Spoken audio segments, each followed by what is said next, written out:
So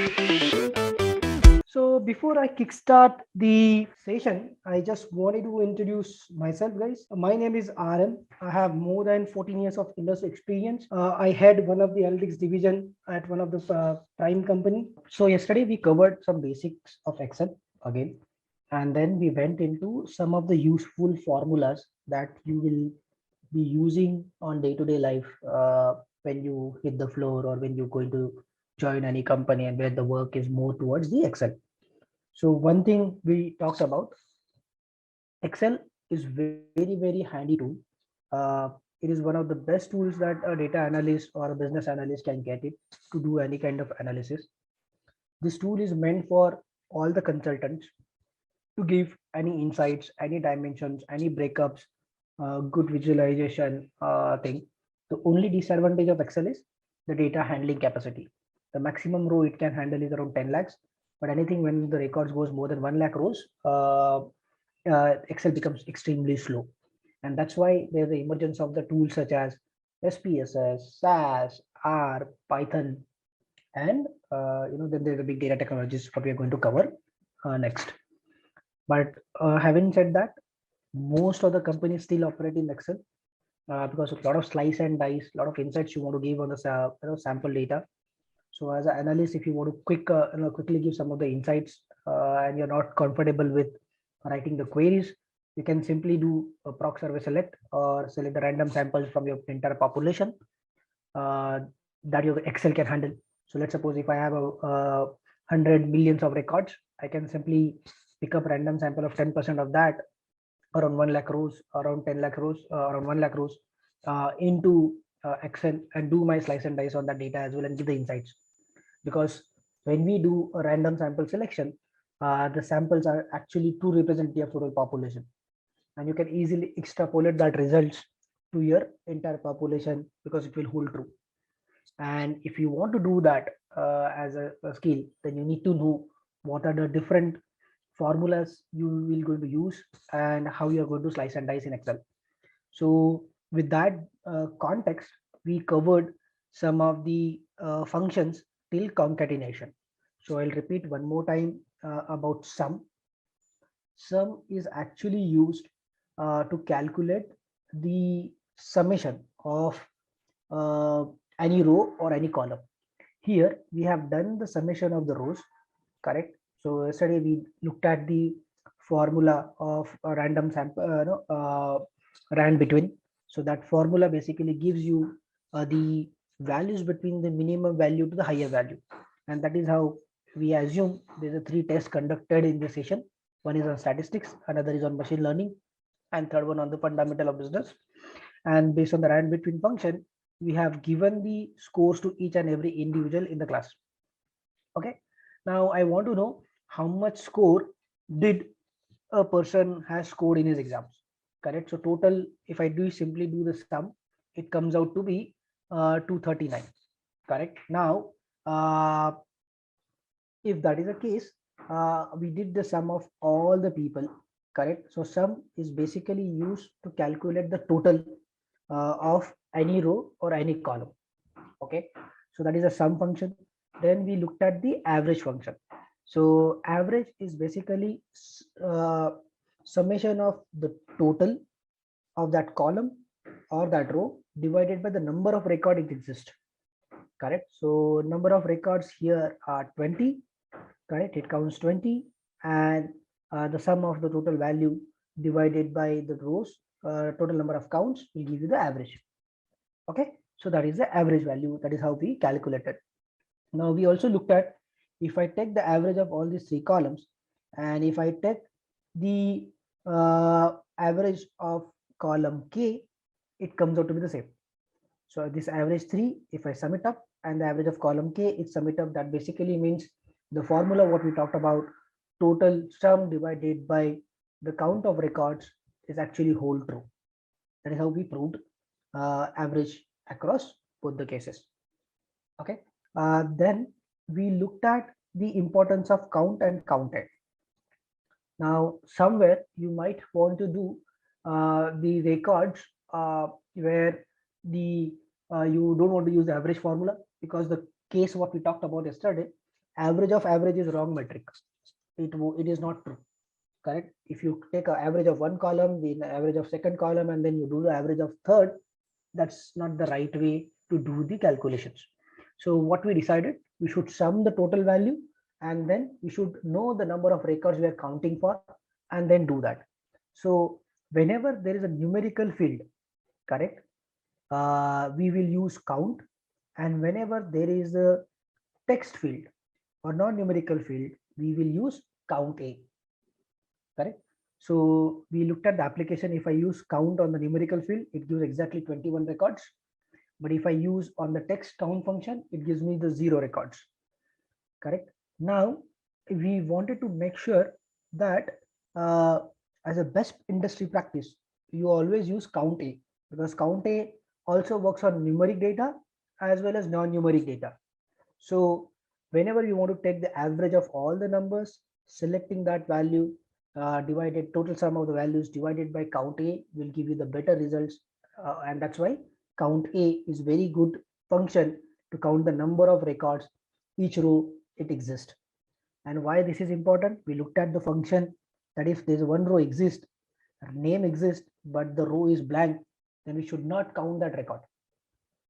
And with that thought process, we went ahead and we did the maths, and then we applied the formula, and actually does the calculations exactly with respect to count A function. Okay, so now today I'm going to, then we also talked about 3 more functions, which is max, mean. Max basically try to identify the maximum value. Mean is trying to identify the minimum value of the formula, minimum value in the table. And median is basically tells you the 50th percentile, what is the center point of that data record. If I sort ascending, what is the 50th percentile or the center point of that record has the value. Correct. So we discussed these things till yesterday.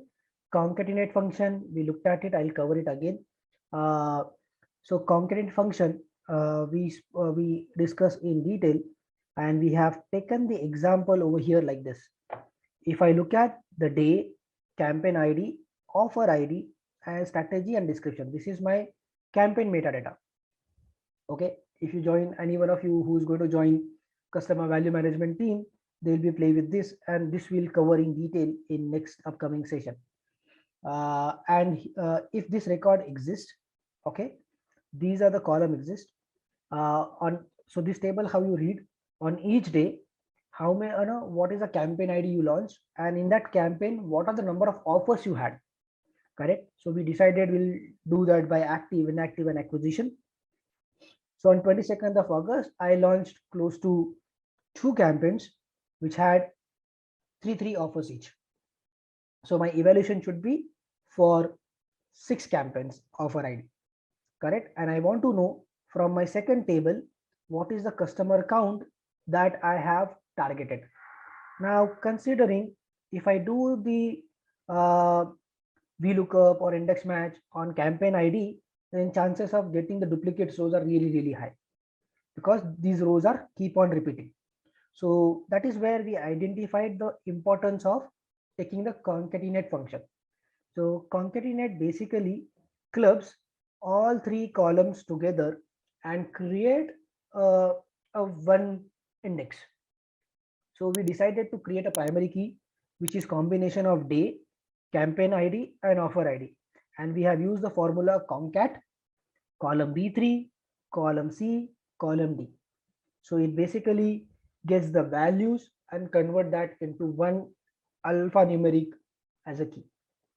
Correct. So we got the primary ID, and the same thing we have applied on this to get that primary ID. Then we used the function of VLOOKUP. VLOOKUP we covered. It's basically if I want to get the count of the customer. Okay, I'll just remove this. I'll do that again. So application of VLOOKUP is basically, VLOOKUP basically stands for vertically lookup for the values that I need to provide. Now, which value I want to look for, which column I need to look for. So lookup value is basically for my primary ID. I do that. Then from table array. So from the second table, which I need to give as information to you to look up that value and paste that value.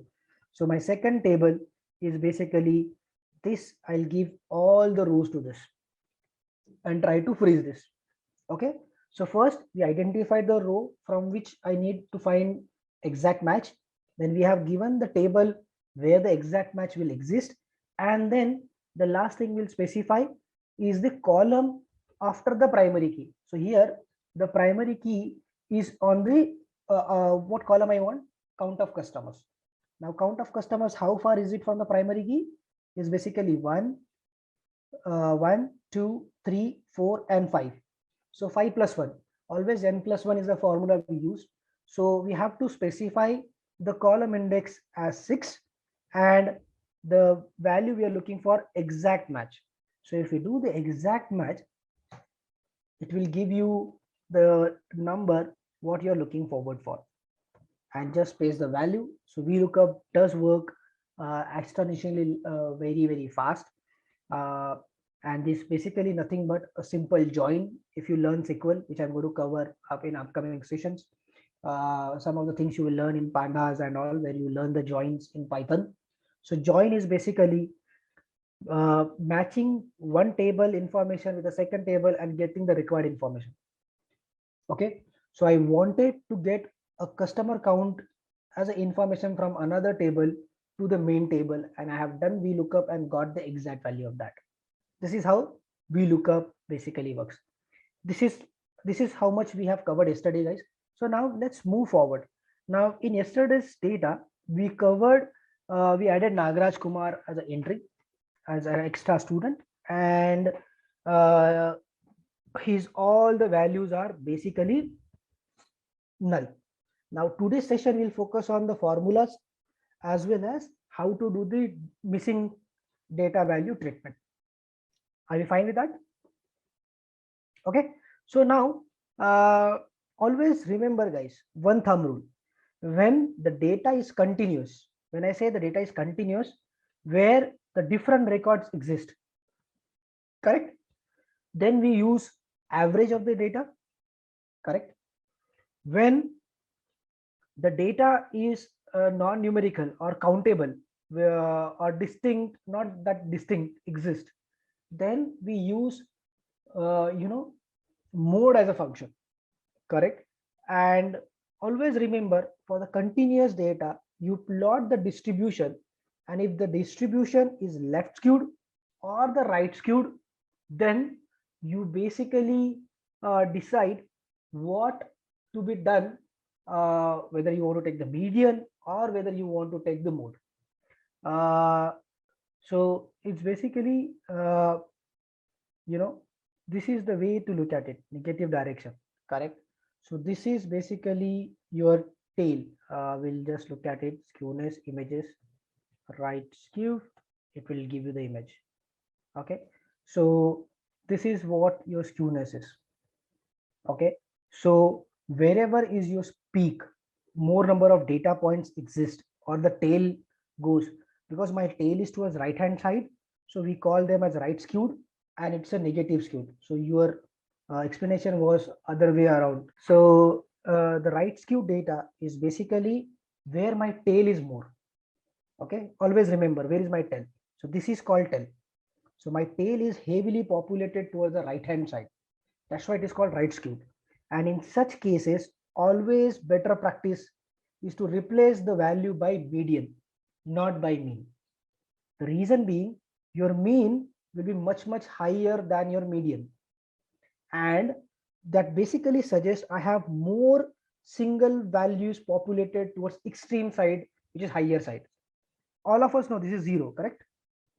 The origin of the axis is 0, correct? Yes, sir. So as I go away from the axis, my values will increase or decrease? Increase, sir. Absolutely. So right skewed basically means my mean is towards right, my entire population's peak is on the left hand side. That's why it is called right skewed. And exactly opposite is the left skewed. Now when your data is heavily populated towards lower values, your tail is on the left hand side, then you call that as a left skewed or a correct left skewed. And then this basically suggests that you have to replace your values by mean. I'm repeating again, guys. When the data is right skewed, replace the data value treatment with median. When your data is left skewed, do the data treatment with mean. So one of the interview questions in your technical round, interviewer will always ask, if the data value is missing, then how will you fix that missing value treatment? Correct. So first thumb rule for the missing value treatment, guys, identify the number of records. Now how many records exist for us? We have 21 records. And how many records are missing? Only one record. So always remember the simple thumb rule. Whenever my data mismatch is less than 10%, missing values are less than 10%, then only then I should apply the missing value treatment. Remember this. Only when the 10% of the total records are missing and I have the 90% of data is there, I can happily go and replace. As this percentage goes higher and higher, ideally you should delete those records. You should not do any data value treatment for it, because more the data is missing and then the data treatment you apply, you're adding the biasness towards that. That is, you're making it normal. That should not be the case. Correct. So always apply the thumb rule in the interview. They will say, if I have 1 million record and only 100 records are missing, shall I do the data value treatment or not? Answer is yes. But if I have a record of 1000 and 200 values or 300 values are missing in that, shall I do the data value treatment, missing value treatment? Answer is no. You should say that, sir, we cannot use any data value treatment because it will introduce the bias. So we'll skip those records and we'll go ahead and do the analysis. Correct. Now, if the records are within your ballpark, then your answer should be, if the data is numerical and continuous, I will use the skewness. If it's a right skewed, I will apply the median. If it's a left skewed, I will apply the mean as a missing value treatment. Okay. Now, if data is not skewed, if data is perfectly normal, always go with mean or median, no questions asked. And that is how we proved our averages are very, very close. You always do that to find out the kurtosis of your data. If kurtosis is very, very low, very, very close, that basically suggests your average and the median has to be next to each other, very, very close to each other. And that is how we proved. Correct.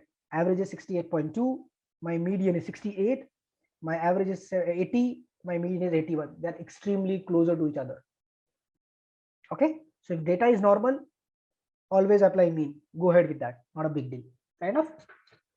Okay.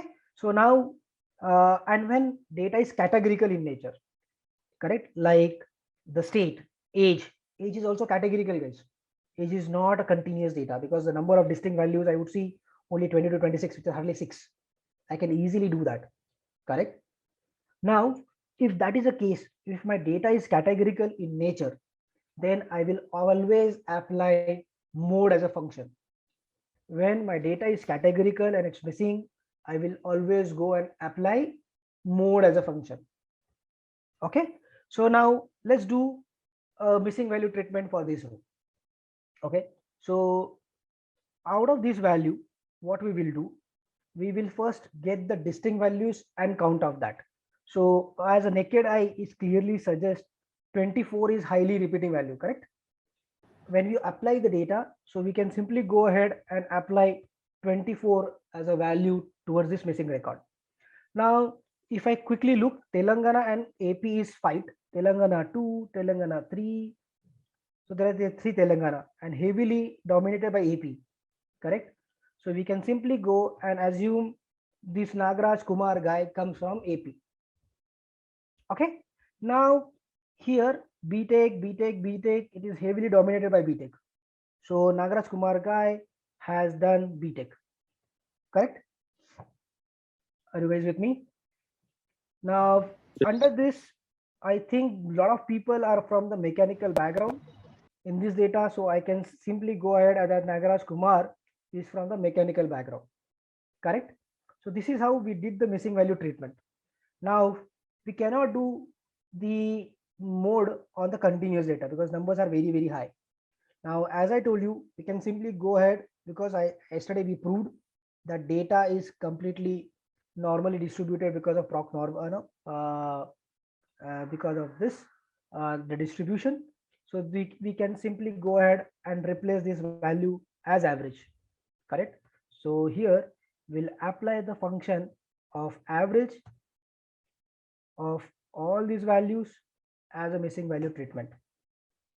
So this is how, and this is how we learned to normalize this.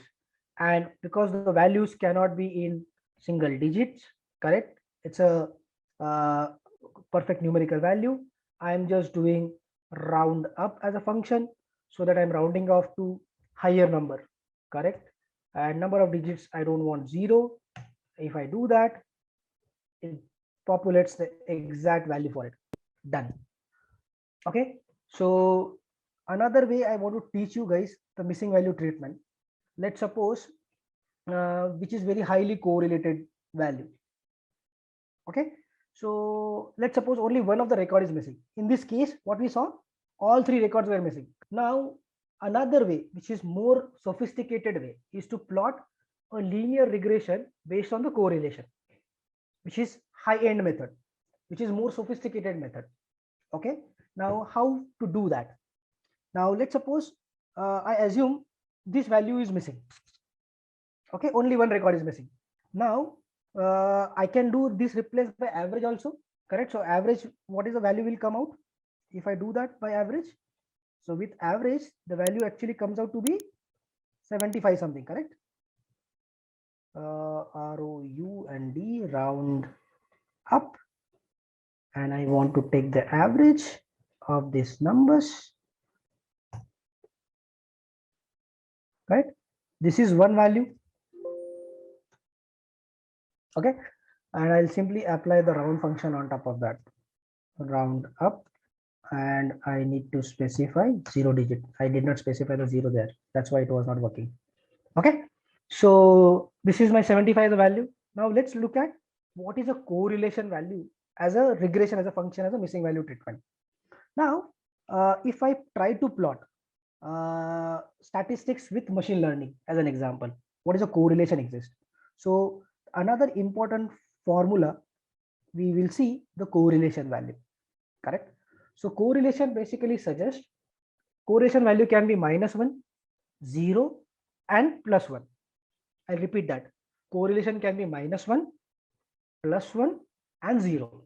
So -1 means it is extremely negatively correlated. If one goes high, other has to go low. If it's 0, that means there is no correlation exist. And if it's +1, both of them goes in the positive direction. So one is high, second should be high.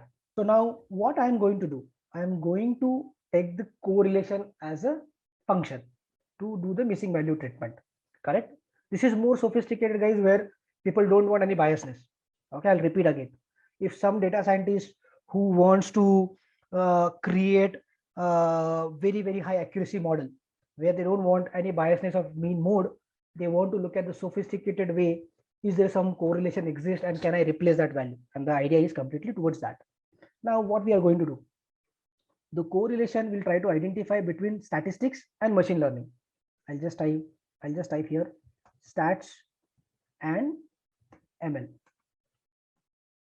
Okay, so now in the correlation there is a function called correlation. Okay, I'll simply enter the all the values of this function. Okay, then I will use the second column of the row and it will give me the value which is -2. This basically suggests what? So correlation, or I'll just do H21 just to simplify your thing, avoid the issues, is still the same, correct? So what does this guys mean? Statistics and machine learning. So somebody scores higher in the statistics, machine learning is little lesser in the score, correct? This is one variable to do that.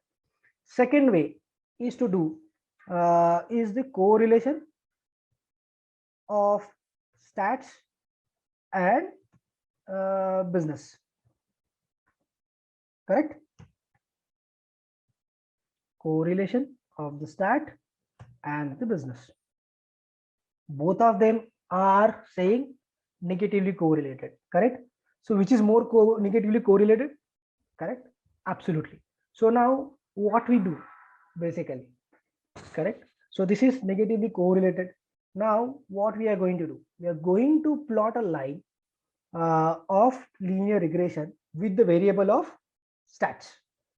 So on the data tab, if you go, there's a there is a data analysis as an option available, correct? Are you guys with me? Pick up that, go to the regression as the variable. Okay, I have selected that. Now, what is my Y range? Y is basically my,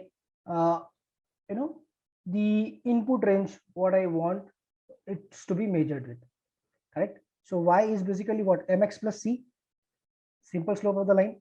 So what I want, my input range or my output range, how it is correlated, which is statistics right now, correct?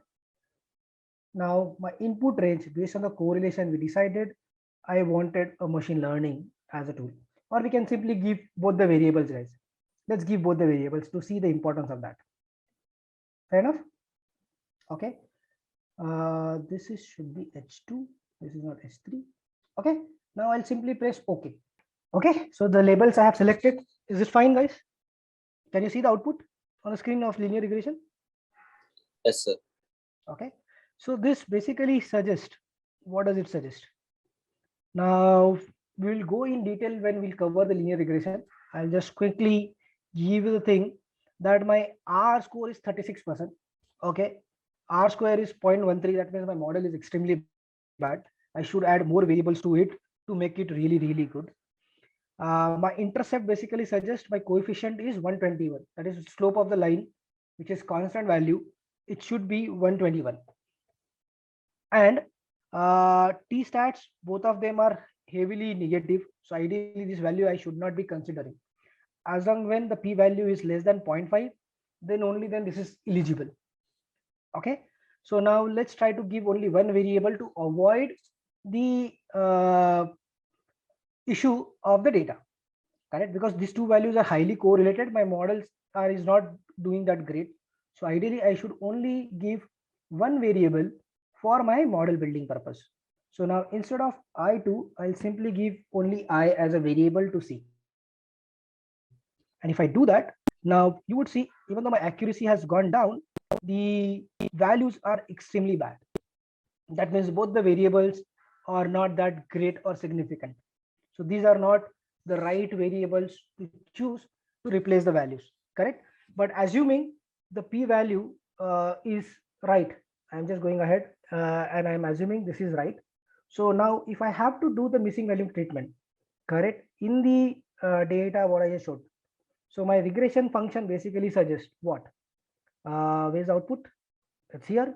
So it's basically 96 plus I should use this variable, which is my slope of the line, into the average of my statistics. What is this? 68.2. And that should give me the number around 73.91.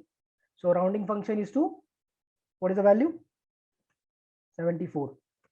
So those who want high accuracy, they are saying, please don't take 75, replace it with 74. Are you with me, guys? So what we learned today? We learned to identify the distribution of data. We learned how to do the data missing value treatment. If it's a numerical data, correct, then we look at the distribution. If it's a right skewed, replaced by median. If it's the left skewed, then replace it with the mean value. If it's a normal distribution, replace it with mean. But if you want extremely high precision, then go ahead with the formula of regression. Plot, identify based on the correlation of the two metrics, identify the variable which explains the maximum thing, run a regression, and assuming p value is less than 0.05, then only then that variable is significant. In our case, the variable was not that significant. We can further the data. That should not be issue. I'll showcase when the linear regression will come up how the p values are highly correlated with each other, and then use the linear regression formula, which is nothing but we learned a simple formula in our schooling days. Slope of the line, y is equal to mx plus c. M is nothing but the constant, x is basically the value, sorry, m is slope of the line, then x is the value of that, and c is my constant, correct? So in this model, when we did the linear regression, this is my c, constant value, this is my m, which is slope of the line, and multiplied by x. So my x value for that particular is, okay, so I just did one thing wrong. Here x does exist, guys. Here x is 69. So I should multiply this value not with d25. I should multiply this value with the x which is already existing. Correct? So that basically suggests 73.66 is the right way to replace that value. Fair enough? Okay. So don't worry. This was just one of the way to do it. Your course has linear regression, logistic regression. Your course has classification models. So we will cover all the basics and fundamentals and advancement of regression in that. But I was just trying to show you how machine learning can also be used for a missing value treatment. That's the idea. Now today we learn the missing value treatment. So after that, I'll just go up, round up as a value. I'll just use linear regression value because they're highly close to each other. And this is the number that will be replaced. Correct? So this is the way, guys, to do the missing value treatment. Now, in this way, we learn two things.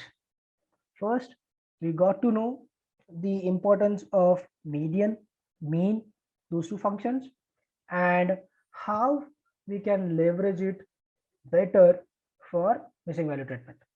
Now let's look at the percentiles. Okay, cool. So now another question interviewer will ask you, if there is an outlier data exists in my data set, how to replace that, correct? Or how do you identify the outlier treatment? And to do that, we heavily use percentile and the median as a formula. Are you with me, guys? How will you identify the outliers within your data set? Correct? Now, considering we have given the numbers of our class between 50 to 100. So this data, whether then it has outlier or not, let's try to identify. Okay. And we'll also take another example to identify any outlier exists in the data or not. Okay. So guys, how many of you are aware of the interquartile range, IQR? IQR, interquartile range. Okay. Can you see my screen, guys? So interquartile range is basically tries to identify the limits of your data points. So outlier can not only be extremely high value, outlier can be minimum value as well. Okay. Now this methodology helps you to identify the outlier. Now just take a simple view. The B value. B value is lower extreme till you can accept in your data. A is higher extreme to accept your data point. Correct? E is basically 25th percentile value. I'll repeat. E called lower quartile, which is 25th percentile. Guys, E is 25th percentile value. C is your median, which is 50th percentile of your value. And D is your 75th percentile value. So IQR formula is 1.5 times of interquartile range. So if I do D minus E, I'll get an interquartile range, and I take 1.25 times to identify A, and minus of that, I'll get B as a value. Okay, so this is my A point. Okay, this is my A. This is, I would say, I'll go with normal B. Then this is my 50th percentile C. This is my 25th percentile point D, and this is my last point called E. Okay, simple. So A is max value. This is E is my mean value. Okay, D is 25th percentile. Okay, now B is 75th percentile, and C is your median. Are you with me? That is what we have seen in the file, correct? Look at way they have done it. They have taken the median, then they have taken the point, correct? IQR, I'll explain you how to identify that, and then the top point and the lower point. Okay, if you want to look at a bigger formula, this is the way you do that, correct? If you want a better article, I'll just put that interquartile range formulas for you purpose, and we'll do that. Let's do that all. Now this will give you the pure maths. Always open the first link, it's always better. IQR Q3 minus Q1, that basically identifies that. Then it's basically lower point is 1.5 times of IQR, and the higher point is 1.5 Q3 plus 1.5 times IQR. Okay, so now let's do that as a formula. Now, is this chart clear, guys? First of all, now let's look at how to identify the values. Okay, I'll how to find out this. Okay, okay, how to identify value of A. A is B plus 1.5 times IQR.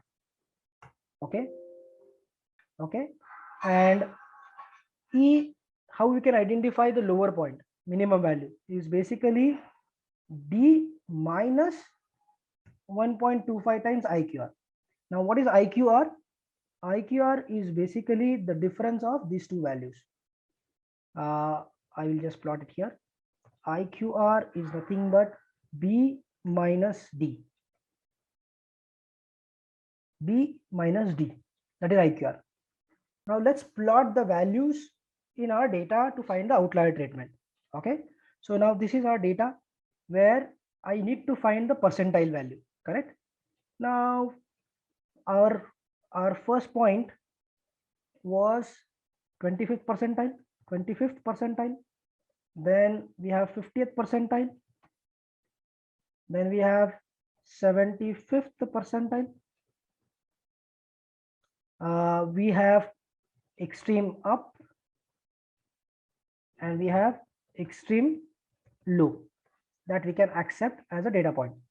And I'll just add one more row here as the IQR for you. So to identify the percentile, we have the formula called percentile. Okay, here I'll specify the entire data points from the statistics. Now I want to identify 25th percentile, so you have to mention 0.25 in the percentile, so it will give you the 25th percentile value. Then I want to identify the 50th percentile. 50th percentile is nothing but, so this should tally with our median. This is 77, this is 77, correct? Now 75th percentile value is percentile, then I'm just doing that, comma 0.75. So this gives me a lower value, it gives me the higher value. Now what is my IQR, guys? So the extreme high value which I can pick it up is basically 75th percentile plus 1.5 times my IQR. Okay, and my lower value shall be 60 minus 1.5 times IQR. So anybody who scores more than 121 marks in the exam and less than 23 in exams are considered as lower values. We should ignore them. Correct? Those records should be deleted. So if I simply copy paste the values, I clearly see anybody who scored 100 marks. Did anybody score 100 marks in the machine learning? No. If they would have scored, that was an outlier. If somebody would have scored anything less than 34, would have been an outlier. Okay. Do we have that? We can clearly see maximum value. That's why we use max, mean, median. Max is 98. So does any data point exist? Answer is no. Any lower point exist? No. So my entire data does not have any outlier. So today we learned two important things: how to do the how to do the missing value treatment and how to do the outlier identification. Correct? These are the two important questions you will be always be faced in the interview process. Correct? So today we learn the application of percentile, we learn the application of median. Now in the same data set, I need to identify whether there exists any outliers or not. Outlier exists or not. Okay, correct? So now I will use if as a formula. If, now logical test, whether the extreme high value, correct, is great, is low.